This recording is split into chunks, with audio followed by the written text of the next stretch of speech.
चलिए बच्चों, हम लोग आज IUPAC नेमिंग सीखते हैं कार्बन के कंपाउंड्स का। तो IUPAC का फुल फॉर्म होता है international union of pure and applied chemistry, और ये इंटरनेशनल लेवल पे ऑर्गेनिक सब्सटेंस का नेम होता है, ताकि जब डिस्कवरी होती है अलग अलग नेम होते हैं तो उसमें नेम में कन्फ्यूजन हो जाता है। उसको दूर करने के लिए ये नेमिंग सिस्टम दी गई है, जो इंटरनेशनल लेवल पे एक्सेप्टेड नेम है ऑर्गेनिक सब्सटेंस के। तो सबसे पहले इसमें रूट वर्ड याद रखना है। जैसे 1 कार्बन है तो मेथ, 2 है तो इथ, इसी तरह से 3, 4, 5, 6 के लिए prop, but, pent, hex, sept, octanone, dec वगैरह 10 तक इस तरह से नाम याद रखना है। उसके बाद फंक्शनल ग्रुप आता है। तो फंक्शनल ग्रुप जो है अलग अलग, ये ऐसा ग्रुप ऑफ एटम है या सिंगल एटम भी हो सकता है, जिससे उस कंपाउंड की केमिकल प्रॉपर्टी डिसाइड होती है। तो जैसे अल्कोहल्स हैं तो उनको हम OH से शो करते हैं और उनके लिए ऑल लगाते हैं, OL ऑल लगाते हैं। इसी तरह से एल्डिहाइड है तो उसका फंक्शनल ग्रुप CHO होता है और उसके लिए हम कंपाउंड के नेम में L लगाते हैं। इसी तरह से कीटोन के लिए ओन लगाते हैं और एसिड के लिए ओइक एसिड लगाते हैं, और एस्टर के लिए अल्केन, जो भी नाम होगा अल्केन, अल्केनोइड लगाते हैं।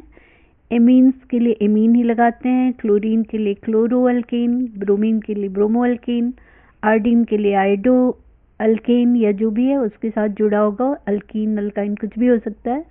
इसी तरह से नाइट्रो अल्केन, अल्कीन जो भी। तो ये फंक्शनल ग्रुप क्या होता है, इतना, वैसे और भी होते हैं पर इतना बेसिक है जो आपको याद रखना है। तो नेक्स्ट हम लोग आते हैं कैसे आगे नेमिंग हम लोग अल्कीन का देखते हैं। तो ये जो अल्केन है, जो भी कार्बन कंपाउंड होंगे अल्केन के, वो सिंगल कार्बन के बीच में सिंगल बॉन्ड होगा। तो अगर एक ही कार्बन है, जैसे कि मीथेन में देख रहे हैं एक ही कार्बन है, तो इसमें हमें कार्बन की 4 वैलेंसी हाइड्रोजन से पूरी करनी होगी। तो ये चारों वैलेंसी कार्बन की हाइड्रोजन से। 2 कार्बन इथ आता है और उसमें हम 2 कार्बन के बीच में सिंगल बॉन्ड करेंगे, बाकी वैलेंसी हाइड्रोजन से पूरा करेंगे। इसी तरह से 3 कार्बन है, जैसे कि नेक्स्ट देख रहे हैं 3 कार्बन है तो इसमें 3 कार्बन सिंगल बॉन्ड से जुड़े होंगे और बाकी वैलेंसी हाइड्रोजन से पूरा होगा। फिर 4 कार्बन तो ब्यूटेन। तो ये मिथ, इथ, प्रॉप, ब्यूट और अल्केन है, यानी सिंगल बॉन्ड वाले कंपाउंड है, तो उनको हम एन जोड़ते हैं तो ये मीथेन, इथेन, प्रोपेन, ब्यूटेन वगैरह हो जाएगा। अब एल्कीन पे आते हैं। एल्कीन हम तब कहेंगे जब कार्बन के बीच में डबल बॉन्ड हो। तो और ये कार्बन के बीच डबल बॉन्ड है तो इसलिए ये 2 कार्बन से स्टार्ट ही होगा। तो कार्बन के बीच अगर डबल बॉन्ड करते हैं तो इसके बाद बाकी की वैलेंसी, कार्बन की 4 वैलेंसी होती है, उसकी बाकी की वैलेंसी हम हाइड्रोजन से कंप्लीट करेंगे। तो इस तरह से 2 कार्बन वाले में C2H4 से कंप्लीट होगा। इसी तरह से 3 कार्बन है तो उसमें किसी एक कार्बन के बीच में डबल बॉन्ड है, बाकी वैलेंसी हम 4 हाइड्रोजन से कंप्लीट कर लेंगे। और 3 कार्बन है और एल्कीन है तो ये प्रोपीन हो जाएगा। इसी तरह से 4 कार्बन है और कहीं पे डबल बॉन्ड है तो ये ब्यूटीन, क्योंकि 4 कार्बन के लिए ब्यूट आएगा और एल्कीन है यानी डबल बॉन्ड है तो ब्यूटीन हो जाएगा। और ये सब CnH2n के जनरल फॉर्मूले पे हो जाए फिट होंगे। जैसे कि अगर हम n की जगह 2 रखें तो C2 और H 2 × 2 4, C2H4 होगा। इसी तरह से 3 लेंगे तो C2H6 होगा, 4 लेंगे तो C4H8 होगा। तो ये जो है इसी तरह पेंटीन, हेक्सीन वगैरह हम कुछ भी लिख सकते हैं। नेक्स्ट आते हैं हम लोग एल्काइन पे। तो अगर कार्बन के बीच ट्रिपल बॉन्ड है तो इसको हम एल्काइन कहते हैं।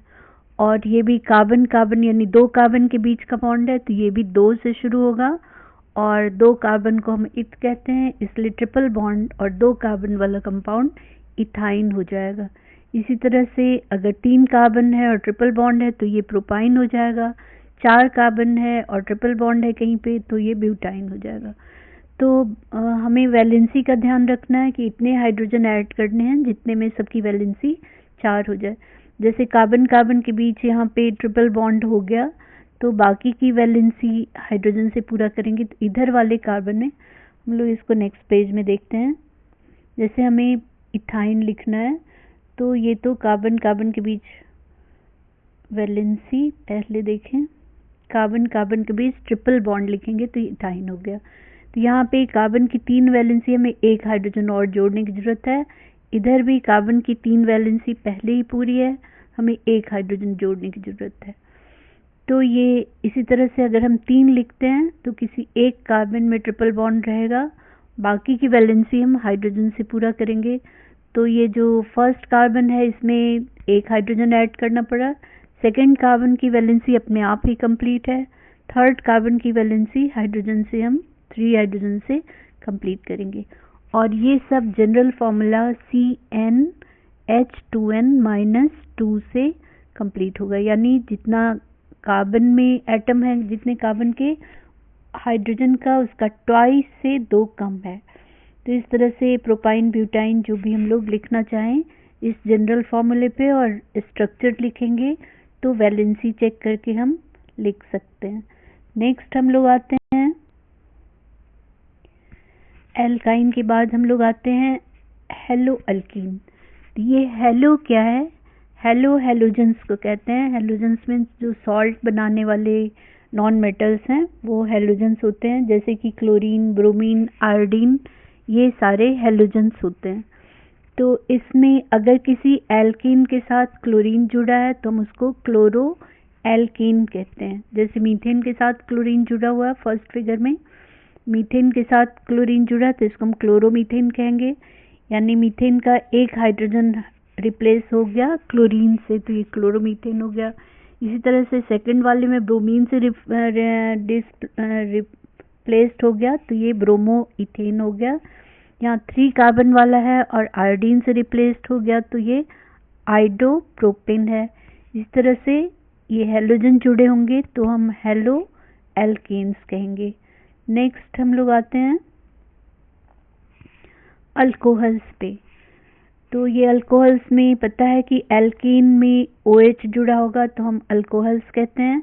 तो इसमें जब नेम लिखते हैं तो जो एल्कीन है उसका लास्ट का ई रिप्लेस कर देते हैं ऑल से, मतलब जैसे मीथेन में लास्ट में ई आएगा मीथेन, तो जैसे देखें मीथेन लिखते हैं METHANE, तो ई हटाकर हम लोग इसको ई को हटा देंगे और ऑल ऐड कर देंगे तो मीथेनॉल। इसी तरह से इथेनॉल, प्रोपेनॉल, ब्यूटेनॉल वगैरह हो जाएगा और सब में एल्केन ही रहेगा, बस 1 हाइड्रोजन हटाकर उसकी जगह हम लोग OH जोड़ देंगे और नेम लिखते समय ऑल, ई को रिप्लेस करके ऑल जोड़ देंगे। तो इस तरह से अल्कोहल्स को लिखते हैं। एल्डिहाइड में CHO होता है और अगर हम वैलेंसी वाइज देखें तो C double bond O and H जोड़ते हैं। तो मीथेन में क्या है, एक ही कार्बन है तो इसलिए उसको भी हम काउंट करेंगे, यानी HC डबल बॉन्ड OH, ये मीथेनैल। और इसमें ऑल जोड़ रहे थे अल्कोहल के लिए, यहाँ पे हम लोग एल ऐड करेंगे एल्डिहाइड के लिए और ये हमेशा एंड में ही आता है। अल्कोहल तो बीच में भी आ सकता है, पर जो एल्डिहाइड है वो हमेशा जो कंपाउंड के एंड में जुड़ेंगे, यानी किनारे पे ही होंगे। तो जैसे 2 कार्बन है और एल्डिहाइड ग्रुप है तो ये इथेनॉल हो गया, 3 कार्बन है एंड एल्डिहाइड ग्रुप है तो ये प्रोपेनॉल हो गया। तो नेक्स्ट हम लोग आते हैं कीटोन्स कैसे लिखेंगे। कीटोन्स जो है उसका फंक्शनल ग्रुप होता है C डबल बॉन्ड O, तो ये बीच में ही होगा क्योंकि ये किनारे नहीं हो सकता। तो जब भी कीटोन होगा तो ये बीच में ही आएगा।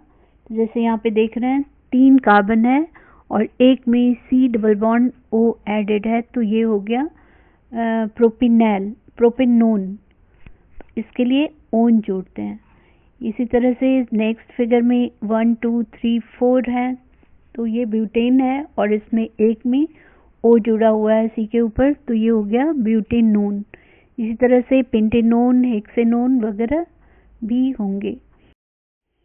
तो नेक्स्ट हम लोग आते हैं, अल्कोहल हो गया है, एल्डिहाइड हो गया, कीटोन हो गया, हम लोग कार्बोक्सिलिक एसिड पे आते हैं। तो कार्बोक्सिलिक एसिड का जनरल फॉर्मूला होता है COOH। इसको अगर हम वैलेंसी वाइज लिखते हैं तो C double bond O and OH। ये किसी के साथ जुड़ा हुआ होगा।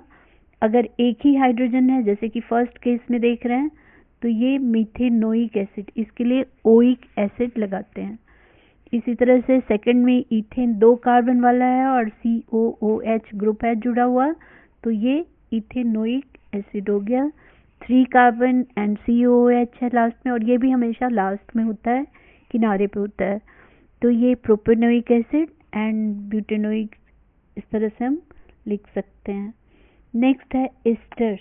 एस्टर्स जो है वो अल्कोहल एंड एसिड के मिलने से एस्टर बनता है। तो इसमें जो भी रहेगा COO, यानी एसिड से ये बना हुआ है। तो एसिड में जो लास्ट में OOH होता था, उस H को रिप्लेस करके कोई अल्काइल ग्रुप जुड़ा होता है, यानी बाकी ये एसिड की तरह ही स्ट्रक्चर, जैसे फर्स्ट फिगर को देख रहे हैं, ये CH3COO आया और लास्ट में इस H की जगह CH3 जुड़ गया है। तो इस तरह से इसको मिथाइल, यानी जो O के बाद जुड़ा है वो पहले बोलेंगे, और ये 2 कार्बन वाला कंपाउंड है इस तरफ का, इसलिए इथेन का है, तो ये मिथाइल इथेनोएट हो गया। इसी तरह से ये तो कीटोन आ गया है, O यहाँ पे छूट गया। यहाँ अगर एक O होगा, यहाँ पे O होगा, तो फिर ये इथाइल इथेनोएट हो जाएगा, क्योंकि O के बाद जो जुड़ता है उसको हम पहले बोलेंगे। तो O के बाद ये 2 कार्बन वाला कंपाउंड है, यानी इथाइल ग्रुप है, और इधर 2 कार्बन वाला इथेनोइक एसिड से बना हुआ पार्ट है, तो ये इथाइल इथेनोएट हो जाएगा। तो इस तरह से अलग अलग कंपाउंड की हम नेमिंग करते हैं। और भी कई कंपाउंड होंगे जिसके की नेम या तो आइसोमर्स में लिखने होते हैं या फिर आइडेंटिफाई करने होते हैं। अब जैसे यहाँ पे है कितने कार्बन है, इसको हम काउंटिंग कैसे करते हैं ये देखेंगे। तो जिधर से ब्रांचिंग पहले होती है उधर से हम काउंटिंग शुरू करते हैं। जैसे 1 हो गया, ये इधर से भी कर सकते हैं, वैसे तो इस साइड से भी 1 2 3 4, बट ब्रांचिंग इधर से चलेंगे तो ये वाला जो ब्रांच है ये 3rd नंबर पे है, इसलिए हम इधर से नहीं करेंगे। इधर से अगर करते हैं 1, हम इसको अगर लें 1 2 3 4, तो ये 2nd नंबर पे ब्रांच आ रहा है, इसलिए हम नंबरिंग उधर से ही करेंगे जिधर ब्रांचिंग पहले शुरू हो जाए। तो ये 2nd नंबर पे है, और ये 1 2 3 4 कार्बन यानी ब्यूटेन है। तो यहाँ पे 2 पे साइड में 1 कार्बन वाला जुड़ा है, और 1 कार्बन को हम मिथाइल कहेंगे साइड में जब हो, तो ये मिथाइल ब्यूटेन हो गया, 2 मिथाइल ब्यूटेन। इसको हम लिखेंगे 2 मिथाइल ब्यूटेन। तो इस तरह से क्या साइड में जुड़ा है, उसका पोजीशन क्या है, उसके अकॉर्डिंग हम लोग नेमिंग करेंगे। अब इसी को हम स्ट्रक्चर वाइज लिखें तो अलग अलग, ये जो फॉर्मूला है CH3 CH2 CH2 CH3, तो ये कंडेंस्ड फॉर्मूला है, और इसी को हम अलग अलग हाइड्रोजन को अलग अलग कर दें तो ये स्ट्रक्चरल फॉर्मूला बन जाता है। तो चाहे हमें स्ट्रक्चर लिखना हो या कंडेंस्ड हो, दोनों फॉर्म में हमें नेमिंग उसी तरह से पहचाननी होती है। तो हम लोग कुछ और कंपाउंड्स के नाम देखते हैं। यहाँ पे सबसे पहले हम लॉन्गेस्ट चेन को चूज करेंगे, और जिधर से ब्रांचिंग पहले से हुई हो उसको देखेंगे। तो सबसे पहले देख रहे हैं ये कार्बन जो कंपाउंड है हमारा फर्स्ट वाला, इसमें हम ब्रांचिंग इस साइड से हुई है, तो हम नंबरिंग करेंगे 1 2 3 एंड 4, मतलब ये 4 कार्बन कंपाउंड है, और 2nd नंबर पे CH3 जुड़ा हुआ है, मिथाइल ग्रुप जुड़ा हुआ है। तो 2 मिथाइल है और 4 कार्बन है, इसलिए ब्यूटेन, इसलिए हम इसको 2 मिथाइल ब्यूटेन बोलेंगे। ये जो CH3 CH2 के फॉर्म में होता है, ये कंडेंस्ड फॉर्मूला है, इसी को हम स्ट्रक्चर वाइज लिखें तो इस तरह से ये इसका स्ट्रक्चर है, इसलिए स्ट्रक्चरल फॉर्मूला कहलाएगा। तो कंडेंस्ड फार्मूला थोड़ा लिखने में छोटा होता है पर नेमिंग दोनों की एक जैसी होती है। नेक्स्ट हम लोग देखें जो नेक्स्ट कंपाउंड है उसमें इस वाले में देखेंगे तो ब्रांचिंग इस साइड से हुई है, इसलिए हम नंबरिंग भी इस साइड से ही करेंगे, यानी 1 2 3 4 5 6, यानी ये 6 कार्बन कंपाउंड हेक्सेन है। और ब्रांचिंग की बात करें तो थर्ड पोजीशन पे एक मिथाइल ग्रुप है और एक इथाइल ग्रुप है, पर इस मिथाइल इथाइल में हम अल्फ़ाबेट देखेंगे कि इथाइल पहले आएगा, इसलिए हम इसको बोलेंगे 3 इथाइल 3 मिथाइल हेक्सेन। नेक्स्ट जो है उसमें भी पहले मेन लॉन्गेस्ट चेन को चूज करेंगे, तो ये जो लॉन्गेस्ट चेन है हमारा 1 2 3 4 5, मतलब ये पेंटेन है। अब ब्रांचिंग की बात करें तो नंबरिंग हम इधर से ही करेंगे क्योंकि इधर सेकेंड पोजीशन पे मिथाइल है, इधर भी सेकेंड पे मिथाइल है, पर लेफ्ट साइड इधर राइट साइड से चलेंगे तो दो दो मिथाइल ग्रुप है, इसलिए हम राइट साइड से नंबरिंग करेंगे। तो 1 2 3 4 5, यानी पेंटेन है और 2 पे दो दो मिथाइल हैं और 4 पे एक मिथाइल है, इसलिए 2 2 4 ट्राई मिथाइल पेंटेन कहलाएगा। तो इस तरह से जैसा भी होगा हम लोग नेम करेंगे। नेक्स्ट कंपाउंड को देखते हैं तो इसमें ये भी 2 2 ट्राईमिथाइल सेम है, 2 2 4 ट्राईमिथाइल पेंटेन है। नेक्स्ट हम देखें तो इसमें ट्रिपल बॉन्ड भी है। अगर ट्रिपल बॉन्ड है या डबल बॉन्ड है तो फिर हमें बॉन्ड के अकॉर्डिंग ब्रांचिंग देखनी होती है। तो यहाँ पे इथाइन मतलब अल्काइल ग्रुप है, सॉरी आइन ग्रुप है, इसलिए हम यहाँ पे 1 इधर से नंबरिंग करेंगे 1 2 3 4 5, यानी ये 5 कार्बन कंपाउंड है और फर्स्ट नंबर जहाँ पे अल्काइन ग्रुप होगा वहाँ पे हम डालेंगे।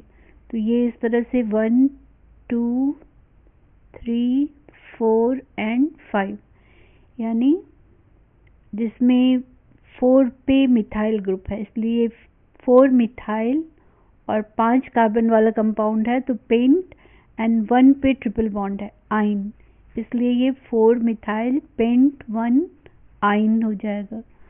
नेक्स्ट को भी देखते हैं तो इसमें डबल बॉन्ड है, यानी ये एल्कीन ग्रुप है। तो नंबरिंग इधर से भी ये सेकंड पोजीशन पे डबल बॉन्ड है, इधर से भी सेकंड पोजीशन पे है, पर इसमें डिफरेंस ये है कि यहाँ पे ब्रोमीन जुड़ा हुआ है। तो हम नंबरिंग राइट साइड से करेंगे, यानी 1 2 3 4।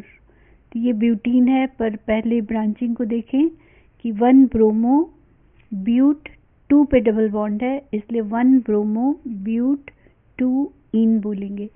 तो इस तरह से अलग अलग तरह कंपाउंड की कभी कभी क्या होता है कि ये जो कंपाउंड है वो साइक्लिक होता है, या कभी कभी डबल बॉन्ड बीच में आ गया और कई तरह के स्ट्रक्चर हैं। तो साइक्लिक का मतलब कि क्लोज अगर स्ट्रक्चर बना रहा है क्लोज चेन, जैसे कि यहाँ पे ट्रायंगल बना रहा है, तो इस ट्रायंगल में ये कार्बन का नंबर देखें तो जितने भी पॉइंट्स हैं यहाँ यहाँ कार्बन है और उसकी वैलेंसी हाइड्रोजन से कंप्लीट होगी। तो एक्चुअल में ये स्ट्रक्चर इस तरह से, जो नीचे का स्ट्रक्चर है इस तरह से होगा, सी के साथ 2 वैलेंसी इधर और 2 वैलेंसी इधर, 4 वैलेंसी पूरी है। इसी तरह से CH2 यहाँ भी होगा, CH2 यहाँ भी होगा, और 3 कार्बन वाला और साइक्लिक है तो इसको हम साइक्लोप्रोपेन कहेंगे, क्योंकि 3 के लिए प्रोप लेते हैं और सिंगल बॉन्ड है तो एन है और साइक्लिक है, तो ये हो गया साइक्लोप्रोपेन। इसी तरह से अगर ये स्ट्रक्चर है 5 कार्बन है, इसमें 5 कॉर्नर्स हैं, वर्टिसेस हैं, तो इसको हम 5 कार्बन मानेंगे और सब सिंगल बॉन्ड से जुड़ा है, तो ये साइक्लोपेंटेन हो गया। अब एक और कंपाउंड रहता है जिसमें बीच में कहीं O आता है, तो इसको हम मिथॉक्सी इथेन, इधर मिथॉक्सी हो गया, मीथेन के साथ O जुड़ा हुआ है मिथॉक्सी, एंड ये जो जुड़ा है इथेन 2 कार्बन वाला, तो इथेन। इसी तरह से जो भी रहेगा हम लोग उसके अकॉर्डिंग स्ट्रक्चर बोल सकते हैं। यहाँ पे साइक्लोहेक्सेन है, ये कंपाउंड 6 कार्बन वाला होगा, तो 6 पॉइंट्स हैं, इसका मतलब ये साइक्लोहेक्सेन रहा होगा। हर पॉइंट पे CH2 होगा ताकि वैलेंसी उसकी कार्बन की पूरी हो, तो ये साइक्लोहेक्सेन हो गया। और एक और स्ट्रक्चर जो था, तो इस तरह से ये साइक्लोहेक्सेन का स्ट्रक्चर है, ये जो आप देख रहे हैं साइक्लोहेक्सेन, ऐसे भी हो सकता है या फिर उसी को हम ऐसे भी लिख सकते हैं। और एक स्पेशल स्ट्रक्चर जो रहता है वो बेंजीन का, तो ये जो स्ट्रक्चर है बेंजीन का है, इसमें एक सिंगल एक डबल अल्टरनेट करके बॉन्ड्स रहेंगे, यानी 6 कार्बन कंपाउंड रहेगा और उसमें alternate single and double bond होगा। और उसके अकॉर्डिंग वैलेंस बॉन्डिंग देखें तो कार्बन कार्बन के बीच डबल बॉन्ड है, इसलिए हाइड्रोजन का नंबर कम होगा, यानी ये C6H6 होगा। तो ये काफ़ी इम्पॉर्टेंट होता है, इसके बहुत सारे कंपाउंड खुद भी होते हैं, तो पर आपको यहाँ तक ही देखना है, स्ट्रक्चर तक ही समझना है। तो ये बेंजीन का स्ट्रक्चर है। इसके अलावा कभी कभी इस तरह से स्ट्रक्चर रहता है, केवल लाइन खींची हुई थी, जैसे यहाँ पे ये W लग रहा है, तो इसके जितने भी पॉइंट्स हैं, जितने भी एंड्स हैं, वहाँ वहाँ कार्बन हम मान कर चलेंगे। जैसे कि इसमें 1, इसको लें ऐसे 1 2 3 4 5 कार्बन है और सारे सिंगल बॉन्ड हैं, तो ये पेंटेन हो गया। इस तरह से यहाँ पे 1 2 3 4 5 6 कार्बन है और एक इस तरह से लगा हुआ है, मतलब कि ये एक कार्बन वाला कंपाउंड और जुड़ा है, तो ये 6 कार्बन है, तो ये 1 2 3 4 5 6 कार्बन है, तो ये हेक्सेन है। और 1 2 3 पे मिथाइल है, तो इसको हम 3 मिथाइल हेक्सेन कहेंगे। तो ये इस तरह से सीधे स्ट्रक्चर भी बना हो सकता है, तो भी हमें उसको समझना होगा कि वहाँ पे कार्बन कैसे होगा और हाइड्रोजन वगैरह और साइड ब्रांचेस क्या होंगे। तो ये हो गया, आशा है समझ में आ गया होगा, और जहाँ कोई प्रॉब्लम हो आप कमेंट में पूछ